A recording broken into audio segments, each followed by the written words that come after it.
Well, howdy there, Internet people. It's Bo again.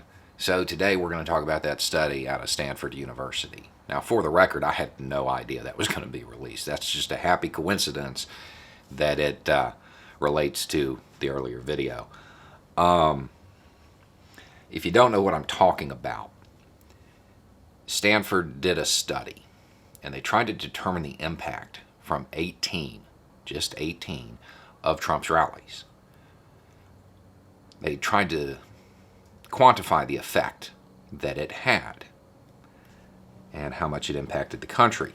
The answer they came up with was 30,000. 30,000 cases.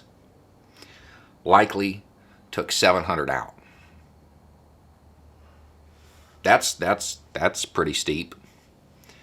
That makes him about 4 times as bad as that guy in Oklahoma City with the truck.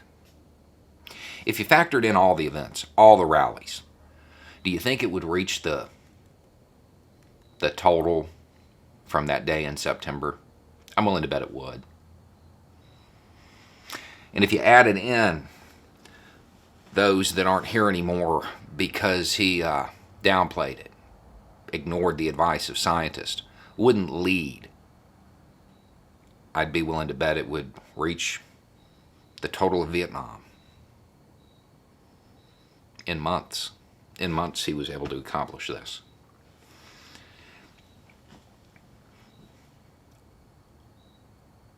Worse than our worst homegrown. Worse than our worst ever. Worse than our stiffest opposition. None of this is really a surprise, to be honest. I mean, we all knew this. It was weird to see it in black and white, but we all kind of knew this was happening. The thing is, that's not the scary part. The scary part is that even with this, and with people knowing this, he still stands a chance of being reelected. Because it's not about looking out for the country anymore. It's about waving flags rather than yard signs. It's turned into some weird patriotic type duty where you have pledged your loyalty to a man rather than the country. And that's messed up. Because I want you to think about the scars that Vietnam left on this country. You know, I've actually got a pretty nasty scar on my arm. When it happened at the time, it didn't seem that bad. To be honest, I looked down and said, oh, that's not that bad. I was wrong. But at the time, you don't notice it. But the impacts from this man's ineffective leadership, those scars are going to be around for years. I don't know that we can take another 4 years of it.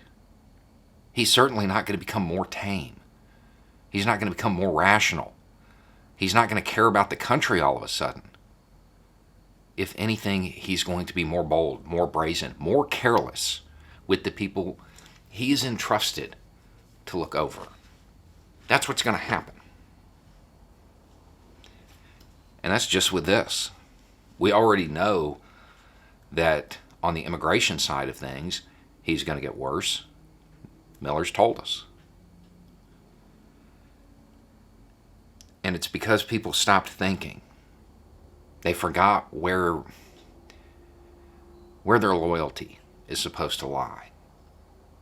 It's not supposed to lie with some guy in D.C. It's supposed to lie with your neighbors, who are the people that are missing. The president is not an entertainer. His goal isn't to create headlines to talk about. His goal isn't to own the libs on Twitter. His goal is to run a country. And there are 360 million or so people who are impacted by his poor decisions. And because some people will not admit that they were wrong, will not admit that a reality TV star maybe wasn't the best choice, we run the risk of this man being able to make those poor decisions for another 4 years.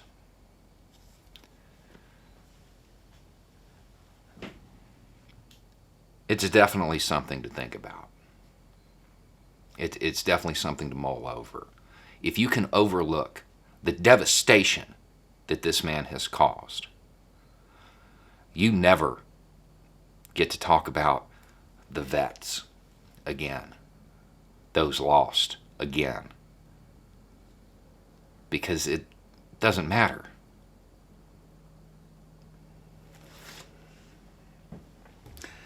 Anyway, it's just a thought. Y'all have a good day.